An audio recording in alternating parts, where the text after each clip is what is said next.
میں نے قرآن مجید کے پہلے پارے میں سے ایک آیہ کریمہ کا کچھ حصہ تلاوت کیا ہے۔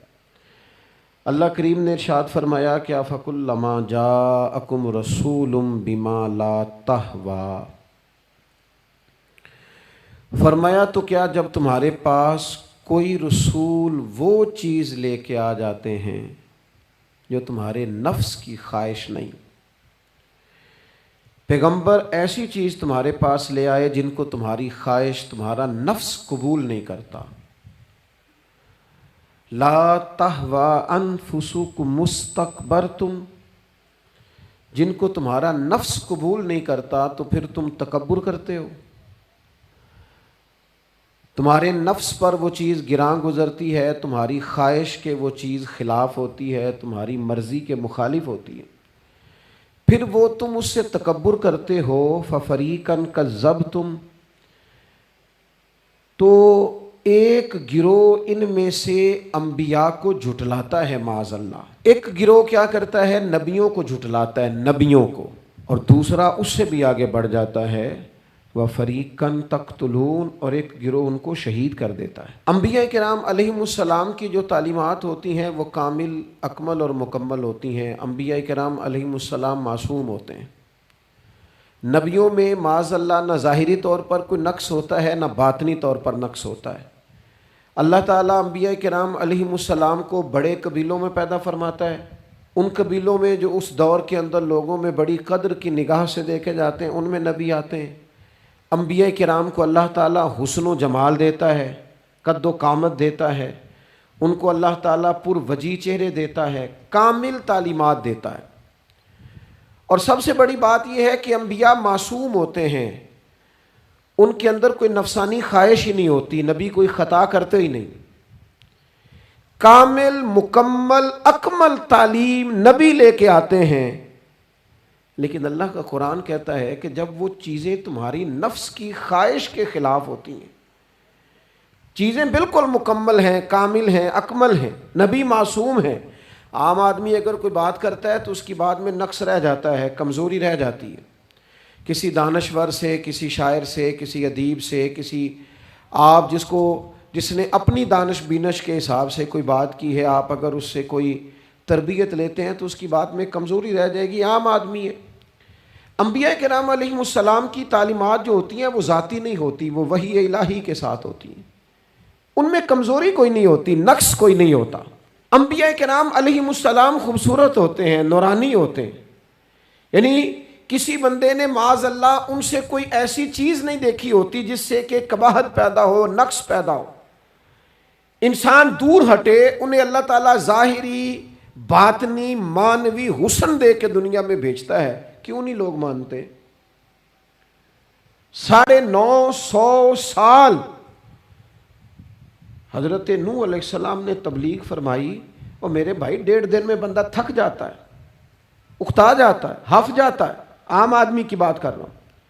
950 سال تبلیغ کی، اور تبلیغ کرنے والا بندہ کامل ہے، مکمل ہے، اکمل ہے، درد مند ہے، سونا ہے، نہیں مان رہے لوگ، کیوں؟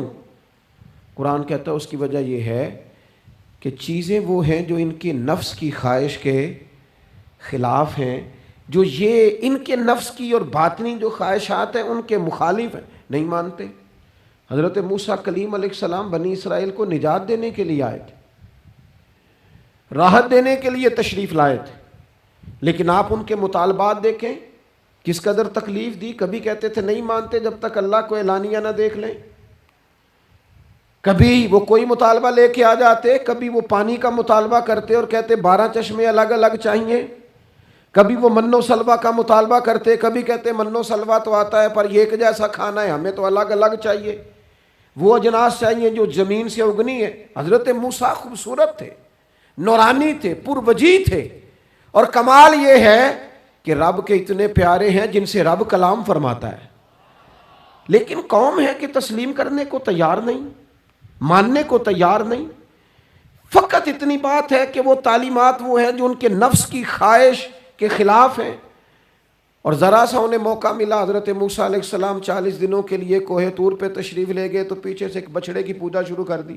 جناب کلیم واپس آئے تو پھر طرح طرح کی ہیلے بازیاں، حضرت یوسف علیہ السلام کا تو حسن مشہور ہے نا ساری دنیا میں، دنیا جانتی ہے نا کتنے سونے تھے، تو کیا اتنا خوبصورت آدمی بھی کنویں میں ڈال دیا جاتا ہے؟ کیا اتنا حسین آدمی بھی بازار میں بیچ دیا جاتا ہے؟ کیا اس قدر شخص جو ظاہری باطنی طور پر نورانی ہو، اس شخص پر بھی الزامات دھر کے جیل میں ڈال دیا جاتا ہے؟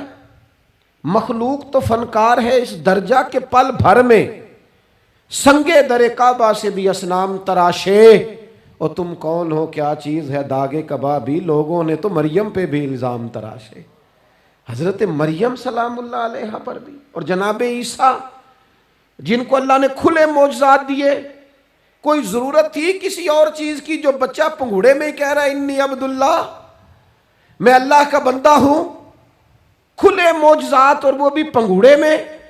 لیکن قرآن کہتا ہے تعلیمات وہ تھیں کہ جو ان کی نفس کی خواہش کے خلاف تھیں، لہذا نفس کی خواہش، وہ جو ایک جگہ پہ قرآن مجید نے کہا نا کچھ لوگوں نے نفس کی خواہش کو خدا بنا لیا، وہ چونکہ خواہشات نفسانیہ کے خلاف تھیں، نتیجہ اس کا یہ نکلا کہ ان لوگوں نے پیغمبروں، رسولوں، انبیاء، اللہ کے محبوب بندوں کو جھٹلا دیا، یہاں تک کہ قتل کر دیا۔ حضرت زکریا علیہ السلام جیسے لوگوں پر آرے چلا دی، شہادتیں ہو گئی انبیاء کی۔ وجہ کیا تھی؟ نفس کی خواہش کے خلاف تعلیمات تھی انبیاء کی، نہیں تسلیم کیا۔ نبی اکرم نور مجسم شفیع معظم صلی اللہ تعالی علیہ وسلم کے نہ سارے معجزات ان لوگوں نے اپنی آنکھوں سے دیکھے تھے، اور ایک دوسرے کے سامنے بیٹھ کے حضور کی تعریفیں کرتے تھے کہ میرا بھتیجا ہے، اس نے کبھی جھوٹ بولا ہو، ہے کبھی امانت میں خیانت کی ہو، ہے کبھی اس کے اندر کوئی نقص دیکھا ہو۔ وہ تعریفیں، وہ خوبصورتیاں، وہ رعنائیاں۔ لیکن جب حضور نے اعلان نبوت کیا نا، اب وہ جو خواہشات نفسانیہ تھی نا، وہ جو باطن کے اندر خواہشات مچلتی تھی، میں سردار ہوں، میرے ڈھیر سارے غلام ہونے چاہیے، میں کسی کو اپنا داماد قبول نہیں کرتا لہذا بیٹی کو زندہ دفن کروں گا، میں یہ کیسے قبول کر لوں کہ غریب آدمی میرے برابر میں آ کے بیٹھ جائے، برادری کی اونچ نیچ کیسے چھوڑ دوں۔ کل تک کہہ رہے تھے آپ صادق ہیں، آپ امین ہیں، آپ حسین ہیں، آپ باوقار ہیں، ہر چیز بیان کر رہے تھے، اور جیسے ہی کہا حضور نے کہ میں اللہ کا رسول بن کے آیا ہوں، جب ماننے کی باری آتی ہے نا، ماننے کی، حضور علیہ الصلوۃ والسلام پہاڑی پر تشریف فرما ہے، اور کریم محبوب علیہ الصلوۃ والسلام نے اونچی پہاڑی تھی، اس طرح کوئی آدمی یہاں دیوار پہ اوپر کھڑا ہو جاتا ہے تو آپ تو اس طرف نہیں دیکھ رہے، وہ ادھر بھی دیکھ رہا ہے، ادھر بھی دیکھ رہا ہے۔ اونچی پہاڑی پر حضور کھڑے ہو گئے اور کھڑے ہو کے فرمایا اگر میں تم سے کہوں کہ پہاڑی کے اس پار دشمن ہے اور وہ تیاری کر کے آ چکا ہے، تم پر حملہ آور ہو جائے گا، کیا میری بات مان لو گے؟ دیکھا نہیں تم نے، میں کہہ رہا ہوں دشمن ہے، تسلیم کرو گے؟ سارے مکے کے لوگ جمع تھے، کہنے لگے کیوں نہیں مانیں گے، آپ صادق بھی ہیں اور امین بھی ہیں، آپ کی زبان سے کبھی جھوٹ نکلا ہی نہیں۔ یہ خاص پیغام حسین کانفرنس میں عرض کرنا ہے آپ کو، بھائی میں اگر کہوں کہ اس طرف دشمن آ گیا ہے، تم نے نہیں دیکھا، میری زبان پر اعتبار کرتے ہو؟ یا رسول اللہ آپ صادق اور امین ہیں، آپ نے کبھی جھوٹ بولا نہیں، خیانت کی نہیں، 100% یقین ہے، مان لیں گے؟ یہ بات ماننے کو تیار ہیں، یہ بات تسلیم کرنے کو تیار ہیں کہ آپ صادق اور امین ہیں، تو حضور نے فرمایا جس زبان سے تم یہ ماننے کو تیار ہو نا کہ اس طرف دشمن کھڑا ہے حملہ کر دے گا، اس زبان سے یہ بھی مان جاؤ کہ میں اللہ کا سچا رسول بن کے آیا ہوں۔ آپ میری بات کو سمجھیں، تھوڑی دیر پہلے بیک وقت کہہ رہے ہیں بالکل آپ جو کہتے ہیں حق اور سچ ہے، اور اب جب کہا میں رسول ہوں مان جاؤ، تو معاذ اللہ تعالیٰ ابو لہب کہنے لگا آپ کے ہاتھ ٹوٹ جائیں، آپ نے ہمیں اس کام کے لیے بلایا تھا، طرح طرح کی بولیاں بولنے لگے۔ جب مفادات پر چوٹ لگتی ہے، جب خواہشات نفس کو چھوڑنا پڑتا ہے، جب ذرا اپنی طبیعت پر کچھ چیزیں بوجھ بنتی ہیں، میرے اصحاب قبلہ عالم فرمایا کرتے تھے ہمارے دشمن جب ہم پر تنقید کرتے ہیں تو کئی باتیں غلط بھی کرتے ہیں لیکن کچھ باتیں ٹھیک بھی ہوتی ہیں، بجائے اس کے کہ ہم اسی وقت اٹھ کے قبول کریں، تسلیم کریں کہ جناب یہ بات جو آپ نے کیا یہ بالکل ٹھیک ہے، میں کھلے دل سے اس کو قبول کرتا ہوں. اتنی جرت کون کرے؟ اتنی ہمت کا مظاہرہ کون کرے؟ وہ چیزیں جو ہمارے نفس کی خواہش کے خلاف ہوتی ہیں ہم قبول کرنے کو تیار ہی نہیں ہوتے. لیکن جو مزاج دین ہمیں عطا کرتا ہے، وہ دین ہمیں یہ عطا کرتا ہے کہ جب تم یہ دیکھو نا کہ بات جو ہو رہی ہے وہ بات ٹھیک ہے، اگرچہ میرے مفادات کے بھی خلاف ہے، اگرچہ میرے نفس کی خواہش کے بھی خلاف ہے، اگرچہ میری سرداری کے بھی خلاف، ہو سکتا ہے میرا مالی نقصان بھی ہو، لیکن چونکہ ٹھیک ہے لہذا مجھے قبول کر لینی چاہیے. یہ جرت پیدا کریں اپنے دل کے اندر، یہ طاقت پیدا کریں. یہ آج کا پیغام ہے. آپ دیکھیے حضرت فاروق اعظم رضی اللہ تعالیٰ عنہ نے مسئلہ بیان کیا تو جناب فاروق اعظم رضی اللہ تعالیٰ عنہ نے اس مسئلے میں عورتوں کے مہر کے متعلقہ، جو حق مہر ہوتا ہے خاتون کا، اس کے متعلقہ جناب عمر نے کوئی مسئلہ بیان کیا. تو آپ جمعہ پڑھا کے باہر نکلے تو ایک خاتون کھڑی تھی دروازے پر، کہنے لگی امیر المومنین حد ہو گئی ہے، آپ عورتوں کو مہر لینے پر پابندی لگا رہے ہیں، اتنا لینا اتنا نہ لینا، اور اللہ رسول نے کھلی اجازت دی ہے جتنا مرضی لے لیں. اس خاتون نے دلائل پیش کیے. اب امیر المومنین کے سامنے، ایک تو ہے کہ عام مرد کے سامنے عورت بات کرے تو لوگ قبول نہیں کرتے، اور 22 لاکھ مربع میل کا حکمران اور جس کے بارے میں معروف ہے کہ ان کا درہ ہر وقت چلتا ہے، اس خاتون نے جناب عمر سے کہا کہ جناب مسئلہ یوں ہے، آپ نے یوں بیان کیا ہے. اب ارد گرد لوگ کھڑے تھے، کسی نے یہ نہیں کہا گستاخ معاذ اللہ تو کیا کہہ رہی ہے، امیر المومنین کے سامنے کلام کرتی ہے. بات حق تھی، کسی نے جرت نہیں کی. ایک شخص حضرت عمر سے کہنے لگے حضور آپ کچھ بولتے کیوں نہیں، کچھ تبصرہ کریں. فرمانے لگے بولنا کیا ہے، ایک مرد نے خطا کی ہے اور ایک عورت ٹھیک کہہ رہی ہے، اس کی بات درست ہے، میں کھلے دل سے قبول کرتا ہوں. نفس پر گرچہ چوٹ لگتی ہے اسے قبول کریں. کیوں حق کے معاملے میں حضرت صاحب بندے بڑے اچھے ہیں، قبلہ بڑے نفیس آدمی، اور جناب ان کی طبیعت بڑی اچھی ہے، تو پھر آپ قبول کر لیں ان کی بات کو. کہتے ہیں آپ دعا کریں میرے لیے میں قبول کر لوں، آپ دعا کریں میں ٹھیک ہو جاؤں. او خدا کے بندے، جسے تو ٹھیک سمجھ رہا ہے اس کی بات کو قبول کر، اس بات کا قائل ہو جا، اس پر عمل کر. ہمارے مزاجوں میں وہ جو نفسانی خواہشات کا غلبہ ہے آج بھی پوری طرح وہ ہمیں اپنی لپیٹ میں لیے ہوئے، ہم سمجھنے کو تیار نہیں ہوتے. حق حق ہوتا ہے، اور جب حق واضح ہو جائے پھر نفسانی خواہشات کو نہ دیکھو. نفس ایک بچے کی طرح ہے، اس کی ایک بات مانو گے دوسری خواہش کرے گا، دوسری بات مانو گے تیسری خواہش کرے گا. اللہ کے محبوب علیہ السلام نے دعا فرمائی ہے، مسند امام احمد بن حنبل میں موجود ہے. حضور اللہ کی بارگاہ میں عرض کرتے ہیں تعلیم امت کے لیے، صرف ہمیں سمجھانے کے لیے، ورنہ تو معصوم عن الخطا ہے. محبوب اللہ کی بارگاہ میں عرض کرتے ہیں اے اللہ مجھے اس خواہش سے بچانا جو ایک اور خواہش میں مبتلا کر دے، اس خواہش سے بچانا جو خواہشات کے دروازے کھول. ہم اپنے نفس کو لے کر دین کے مقابلے میں کھڑے ہو گئے. میری برادری کہتی ہے کہ شادی میں ڈھول بجے گا، تماشا ہوگا، اور اللہ رسول کہتے ہیں کہ اس میں شریعت کا بول بالا ہوگا، پتہ چلے گا جیتتا کون ہے. میری اولاد کہتی ہے کہ اس رستے جانا ہے، رب رسول فرماتے ہیں اس راہ پہ جانا ہے. نفس کی خواہش اور ہے، اللہ رسول کا حکم اور ہے، ہم اس کو تسلیم کرنے کو تیار نہیں ہوتے. معافی مانگنی پڑ گئی ہے ایک بندے سے. ہماری جو بنائی ہوئی قبیلے اور برادریوں میں اونچ نیچ ہے اس کے حساب سے ہم بڑے قبیلے سے ہیں، وہ چھوٹی قبیلے سے ہم نے جو بنائی ہے، ورنہ تو قبیلے فقط تعارف کے لیے ہوتے. معذرت کرنی پڑ گئی ہے، لیکن کمال ہے ہمارے مزاج میں وہ پیدا ہو. اللہ رسول کو راضی کرنے کے لیے تھوڑی دیر اپنے نفس کو کچلیں. ممکن ہے ایسا ہو، کرتے ہی نہیں ایسا، مزاج نہیں بنایا. ہمارے نفس کی خواہش کے مطابق اگر چلے پھر سارا. آپ یقین کریں لوگ استادوں کے پاس جا کے عزتیں اور پروٹوکول ڈھونڈتے ہیں، پیروں کے پاس جا کے عزتیں اور پروٹوکول ڈھونڈتے ہیں. ایسی جگہوں پہ جہاں پروٹوکول دینے کی باری تھی وہاں بھی لینے کے چکر میں پڑ جاتے. دینی کاموں میں اگر 4 لوگ ایک جگہ پہ اکٹھے کیے جاتے ہیں نا، یہاں دینی کام کر لو، تو وہاں جھگڑا شروع ہو جاتا ہے. دینی کام تو کرنا ہے پر آگے کون لگے گا. دینی کام تو کرنا ہے پر اس میں سربراہی کس کو ملے گی؟ دینی کام تو کرنا ہے، اس میں نام کس کا ہوگا؟ اس میں بڑا قد کس کا شمار کیا جائے؟ اس طرح قومیں آگے بڑھتی ہیں۔ اہل حق اس طرح ہوتے ہیں، سب سے آگے اپنے نفس کو رکھا جائے اور پھر انسان کا انقلاب آ جائے، یہ کیسے ممکن ہے؟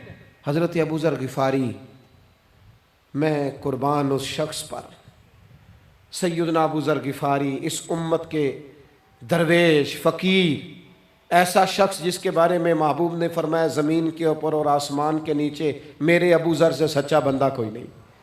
اتنا بڑا آدمی زندگی فقر و فاقے میں گزار دی، اپنے مزاج پر طاری کر لی چیزیں کہ بس وہ سادگی جو ہمیں ہمارے رسول نے سکھائی ہے اسی میں رہنا ہے۔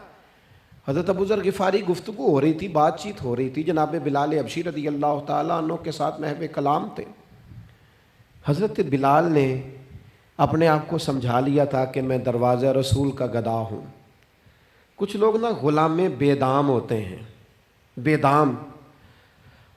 ہمارے ہاں نا کچھ لوگوں کا پروٹوکول ہوتا ہے، اور کچھ لوگ ایسے ہوتے ہیں جو صبح سے لے کے شام تک جھاڑو دے رہے ہوتے ہیں، خدمتیں کر رہے ہوتے ہیں۔ میں آپ کو صحیح معنوں میں بتاؤں تو اصل حقدار وہ ہوتے ہیں لوگ، اصل ڈیوٹیاں ان لوگوں کی ہوتی ہیں۔ حضرت بلال حبشی نے طے کر لیا تھا کہ میں نے بس نوکری کرنی اور توجہ سے کرنی ہے۔ اور میں آپ کو دل کی بات بتاؤں، میں نے بڑے کیمرے دیکھے اپنی زندگی میں، میں نے بڑا کچھ دیکھا تھوڑے وقت میں۔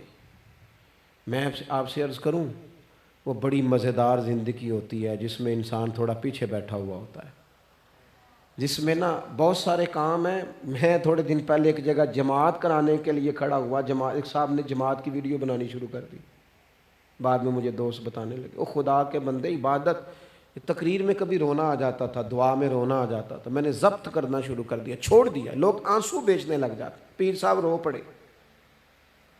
پیر صاحب کس بات پہ روئے؟ او خدا کے بندو، پیر کو معافی لے لینے دو اللہ رسول سے، اپنے لیے، اپنے سنگیوں کے لیے اللہ کے حضور اسے آنسو بہانے دو۔ کوئی چیز تو کیمرے سے باہر رہے، کچھ چیز تو۔ کیا خوبصورت لفظ ہے مولا علی شیر خدا کے، فرماتے ہیں اسے مبارک ہو جسے تھوڑے لوگ جانتے ہیں، اسے مبارک ہو۔ سے ثبوت نہ پچھو میتھوں، پلائے نظر کرم کا دھوئی، اے میں جانا یا دل بر جانے، غیر نہ جانے کوئی، میں مسکین پرانا خادم کسے در ملی نہ ٹوئی، یہ تے واصف یار نے نظر جو کیتی تے واصف واصف ہی ہوئی۔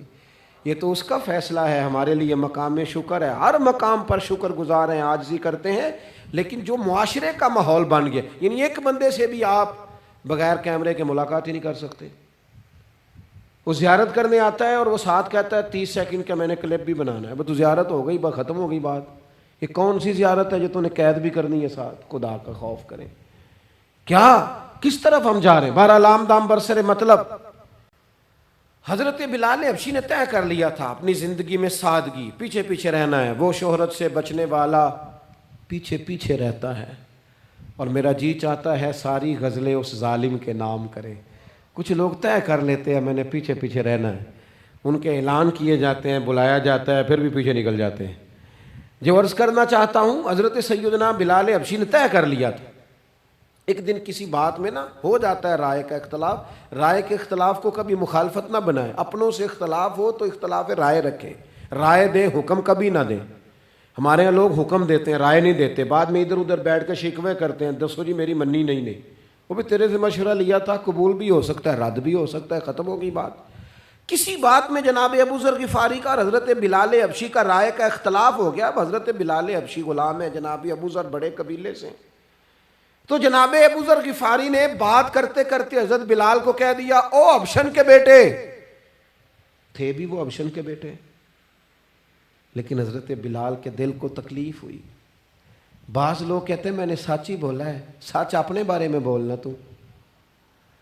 تو دوسروں کے بارے میں سچ بولتا ہے، اپنے بارے میں بول، صرف تو دوسروں کے لیے بولے۔ او جی میں نے سچ ہی تو بولا تھا، سچ بولنے کی بھی حکمت ہے، سچ بولنے کی سب سے بڑا سچ کسی کو اللہ کی طرف بلانا ہے، اور میرا رب فرماتا ہے ادعو الی سبیل ربک بالحکمہ، کسی کو اللہ کی طرف بھی بلاؤ تو دانائی کے ساتھ بلاؤ، حکمت کے ساتھ، سب سے بڑا سچ بھی بولو تو دانائی کے ساتھ بولو۔ تو نے سچ بولا ہے اور تو نے لوگوں کا کلیجہ چیر کے رکھ دیا ہے. یہ کیا انداز ہوا تیرا سچ بولنے کا؟ یہ کیا طریقہ ہوا؟ حضرت سیدنا بلال حبشی رضی اللہ تعالیٰ عنہ کو جناب ابو ذر غفاری نے کہا حبشن کے بیٹے بات سچی تھی. حضرت بلال کو تکلیف ہوئی, کونے میں بیٹھ کے روئے, اور غلام روئے اور آقا کو خبر نہ ہو. تڑپے جو ہم یہاں تو مدینے خبر گئی. حضور علیہ الصلوۃ والسلام پتہ چلا, محبوب نے منبر سجایا. حضور کی عادت تھی نامینیٹ کر کے اصلاح نہیں کرتے تھے, بائی نیم نہیں, نامزد کر کے نہیں, اوورال بات کر دیتے, سمجھنے والے سمجھ جاتے. حضور فرمانے لگے لوگوں کو کیا ہو گیا ہے, میں نے تو جاہلیت کی ساری باتیں پاؤں تلے رون دی تھی, ابھی بھی کہتے ہیں بلال کو حبشن کا بیٹا. حضرت ابو ذر غفاری کہتے ہیں باقی تو کوئی نہ سمجھے تو میں سمجھ گیا. بڑا مشکل ہوتا ہے مجمعوں میں اٹھ کے معافی مانگنا. ہمارے ہاں بعض لوگ معافی بھی اس طرح مانگتے ہیں کہ یوں لگتا ہے گن بھی ساتھ پکڑی ہوئی ہے, معافی دو ورنہ گولی مار دوں گا. معافی مانگنے کا بھی طریقہ سلیقہ نہیں آتا. اور دنیا میں کچھ ایسے نفس پرست ہیں, ان کو استادوں سے معافی مانگنے پڑی تو نہیں مانگ سکتے. مشائخ سے معافی مانگنے آتی ہے تو نفس کے بندے بن کے نفس کی غلامی کرتے ہیں, لیکن اپنی عزت کی جگہوں کو بھی درست نہیں کرتے. کتنا بڑا مجرم ہے جو باپ سے بھی معافی نہ مانگ سکے, جو ماں سے بھی نہ کہہ سکے میں غلطی کر گیا تھا. اتنی بڑی نفس پرستی. تو نے آقا بنا لیا اپنے نفس کو اپنا. مجمعوں میں معافی مانگنا, اعتراف کرنا, حق کو قبول کرنا, اپنے نفس کو ذبح کرنا. حضرت ابو ذر غفاری مجمع کے بیچ اٹھ کے کھڑے ہوئے, چمکتا دمکتا چہرہ, قبولیت حق کا جذبہ, اپنے نفس کو چیر دینا اور اس پر پاؤں رکھ کے رب رسول کا قرب حاصل کرنے کا ذائقہ. جناب ابو ذر غفاری حضرت بلال کے قریب گئے اور پھر ان کے سامنے لیٹ گئے, رو کے کہنے لگے حبشن کے بیٹے اٹھا اپنا پیر اور رکھ میرے سینے پہ. میں اس قوم کو بتانا چاہتا ہوں کہ تھا تو حبشن کا بیٹا, پر جب سے مدینے والے کا کلمہ پڑا ہے کائنات میں عزت والا ہو گیا ہے. یہ دیکھو کس نے ذروں کو اٹھایا اور صحرا کر دیا, کس نے قطروں کو ملایا اور دریا کر دیا, کس کی حکمت نے یتیموں کو کیا در یتیم اور غلاموں کو دنیا بھر کا مولا کر دیا. ہمارا نفس کی خواہش بچی, رشتے نہیں بچے. ہمارے نفس کی خواہش بچی, تعلقات نہیں بچے. نفس کی خواہشیں بچی, ہمارے اپنے نہیں بچے. نفس کی خواہشیں بچی, مال جمع ہوا, دیانتداری نہیں بچی, وعدوں کی پابندی نہیں بچی, تجوریاں بھر گئیں, روحیں اجڑ گئیں. بددیانتی سے رزق حرام سے کمایا ہوا مال, کاریں کوٹھیاں بنگلے بن گئے, باطن اجڑ گیا. اس لیے کہ نفس کی خواہش پوری کی. نفس کے سامنے اگر انبیاء کی بھی تعلیمات آئیں, لوگوں نے تکبر کیا, قتل تک کر دیا نبیوں کو, لیکن اپنے نفس کی خواہش کے خلاف جانے کو تیار نہ ہوئے. خدارا واپس آ جاؤ, خدارا. وقت آیا, یہ وقت بدلتا رہا, یہ دور تبدیل ہوتا رہا. لوگوں نے اپنی بادشاہیاں قائم کرنے کے لیے بڑے بڑے قتل کیے. ہلاکو خان نے انسانی کھوپڑیوں کے مینار بنائے. لوگوں نے بڑے بڑے ظلم کیے, جبر کیے, خوف اور ہراس پھیلایا. اپنے اقتدار پکے کرنے کے لیے بڑے بڑے جبر کیے. پھر کیا ہوا؟ ایسی ایسی بیماریاں لگیں جن کے علاج ہی کوئی نہیں تھے دنیا میں. بھری ہوئی تجوریاں, پیسے باہر گر رہے ہیں, پر ڈاکٹر کہہ رہا ہے تیرا مرضی وہ ہے جس کا علاج ہی کوئی نہیں. اللہ تبارک و تعالیٰ کے قانون سے جب لوگ ٹکراتے ہیں پھر پاش پاش ہو جاتے ہیں. وقت گزرا, ٹائم یزید کا آیا. وقت گزرا تو ٹائم عبید اللہ ابن زیاد کا آیا, ٹائم شمر کا آیا. 1450 سال گزرنے کے بعد اس ہزاروں کے مجمع میں سے ایک ایک بچے کو حدیث یاد ہے کہ حسن اور حسین جنتی جوانوں کے سردار ہیں. بتاؤ یزید کو نہیں آتی تھی, شمر کو نہیں پتا تھا, کلمہ تو پڑھتے تھے نا. یہ عبید اللہ ابن زیاد کو نہیں پتا تھا. نبی پاک علیہ السلام کے کندھوں پر حسنین رہے, ان سب کو پتہ نہیں تھا؟ یہ جانتے نہیں تھے کہ یہ وہ حسنین کریمین ہیں جن کو حضور سنتے تھے، فرماتے تھے یہ میرے پھول ہیں دونوں؟ کیا بات رضا اس چمنستان نے کرم کی، زہرا ہے کلی جس میں حسن اور حسین پھول۔ آج 1450 سال گزرنے کے بعد امت کو حدیث آتی ہے کہ نبی پاک علیہ السلام نے فرمایا جس نے حسن اور حسین سے پیار کیا اس نے مجھ سے پیار کیا، جس نے ان سے بغض رکھا اس نے مجھ سے بغض رکھا۔ کلمہ پڑھتے تھے، مسلمان کہلاتے تھے۔ 10 محرم کو جمعے کا دن تھا، امام حسین امامہ باندھ کے گھوڑے پر بیٹھ کر خطبہ دینے لگے تو ایک شخص اندر سے بول کے کہنے لگا حسین تقریر لمبی نہ کر، ہمارا جمعہ لیٹ ہو رہا ہے۔ بلے و نمازیو، سامنے وہ شخصیت کھڑی ہے جس پر ابھی درود پڑھیں گے نماز میں، اللہم صلی علی محمد وعلی، ابھی درود پڑھیں گے حسین ابن علی پر، ابھی شہید کر کے ابھی درود پڑھیں گے، وہ سامنے کھڑے۔ اور امام حسین کا ایک جملہ تاریخ نے یوں لکھا ہے کہ شاید ریت کے ذرے بھی تڑپ گئے۔ امام علی مقام فرمانے لگے مجھے غور سے دیکھو، تمہیں پتہ ہے میں کون ہوں؟ تم جانتے ہو میں کون ہوں؟ نبی پاک نے فرمایا تھا یہ حسن اور حسین میرے بیٹے ہیں کیونکہ میری بیٹی کے بیٹے۔ تمہیں پتہ ہے میں کون ہوں؟ سامنے امام حسین کھڑے، فرمایا مجھے جانتے ہو؟ اور امام علی مقام فرمانے لگے میں تمہارے نبی کا نواسا ہوں، اور آج کے بعد تمہیں کسی نبی کا کوئی نواسا نہیں ملے گا، کیونکہ نبی پاک آخری نبی ہیں، اور جب حضور کے بعد کوئی نبی نہیں آئے گا تو کسی نبی کی اولاد کیسے ہوگی؟ تمہیں آج کے بعد کسی نبی کے نواسے کی زیارت نہیں ملے گی۔ میں کیسے آپ سے یہ بات آپ کو عرض کروں کہ سامنے حسین ابن علی بھی ہوں تو لوگ نفس کی خواہشیں پوری کرتے ہیں، لوگ اپنی کرسیاں پکی کرتے ہیں، لوگ گورنریاں پکی کرتے رہے، لوگ گڈ بک میں جانے کے لیے ایک دوسرے کو شاباشیاں دیتے رہے، جشن ہوتا رہا۔ سب سے پہلے ایک شخص نے امام حسین کا قافلہ روکا تھا، اس کا نام حور بن یزید تھا، سب سے پہلے اس نے روکا تھا، وہ ایک لشکر کا سپہ سالار تھا۔ جب امام حسین رضی اللہ تعالیٰ عنہ نے خطبہ پڑھا نا تو حور یزیدی فوج میں تھا، واپس گیا اور عبید اللہ ابن زیاد سے جا کے کہنے لگا، یا جو بھی وہاں لوگ موجود تھے یزیدی فوج کے، ان سے کہنے لگا تم نے تو کہا تھا کہ صرف راستہ روکنا ہے، تم نے تو کہا تھا کہ صرف ان سے کچھ منوانا ہے، تم نے تو جب مجھے بھیجا تھا تو کہا تھا کہ بس تھوڑے معاملات ہیں، اوہ سچ بتاؤ نبی کے نواسے کو شہید کرو گے؟ تم نے تلواریں نکال لی ہیں، نیزے نکال لیے ہیں، تیر نکل آئے ہیں، تیاری مکمل ہے، مجھے سچ بچاؤ، کیا حسین ابن علی کی گردن پر خنجر چلانے لگے ہو؟ سیدہ فاطمہ کا جگر پارا شہید ہوگا، کیا یہ خبر سچ ہے؟ یوں ہوگا؟ تو کہنے لگے ہاں یہی حکم ہے ہمیں، یہی تیاری ہے، یہی پروگرام ہے، یہی پلان ہے، یہی ہوگا۔ کہنے لگا میں اور آپ تو مدینے والے رسول کا کلمہ پڑھتے ہیں، تو کیا محبوب کے نواسے کو ذبح کرو گے؟ جناب علی اکبر کو جن کا چہرہ رسول پاک سے ملتا ہے، حضرت قاسم بن حسن کو، جناب علی کے بیٹوں عباس بن علی کو، حضرت علی کے بیٹے ابو بکر بن علی کو، حضرت علی کے بیٹے عمر بن علی کو، حضرت علی کے بیٹے یہ بھی 3 کربلا میں موجود، حضرت عثمان ابن علی کو، ان کو شہید کرو گے؟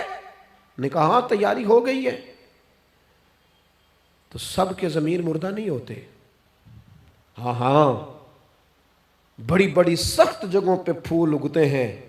حر نے جب ان سے کہا کہ تمہارا پکا ارادہ ہے، کہا پکا ارادہ ہے، تو اس نے کہا یہ زیرہ پکڑو، یہ عہدہ پکڑو، مجھے تمہارا دیا ہوا عہدہ نہیں چاہیے، حسین کے نانا کی دی ہوئی جنت درکار ہے، یہ رکھو اپنے پاس، مجھے تمہارا۔ ایڑی لگائی اس نے اور دوڑا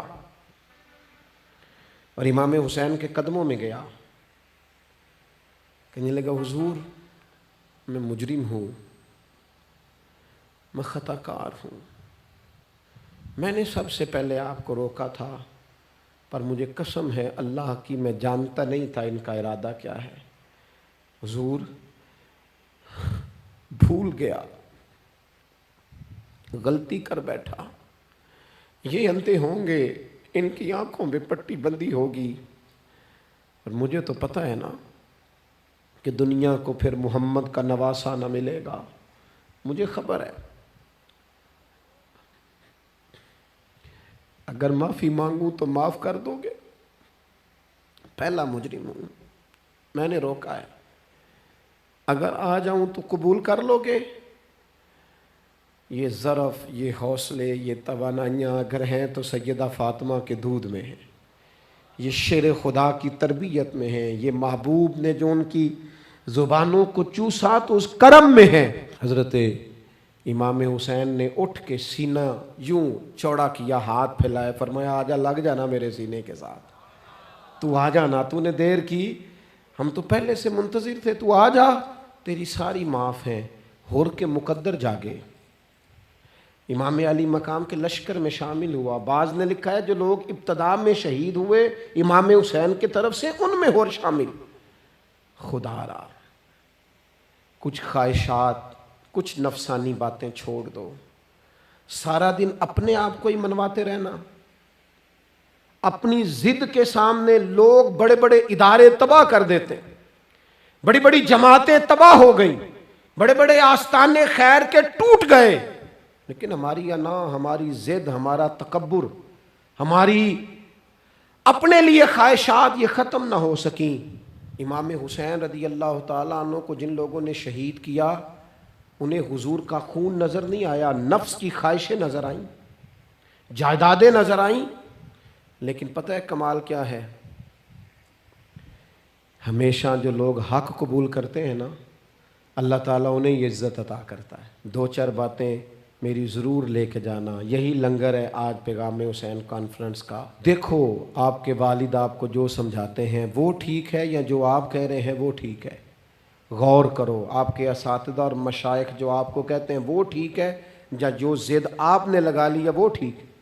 اور سب سے بڑھ کر اللہ رسول کا حکم زیادہ مؤثر ہے، یا جو آپ نے اپنی مرضی سے چیزیں طے کی ہیں وہ زیادہ مؤثر؟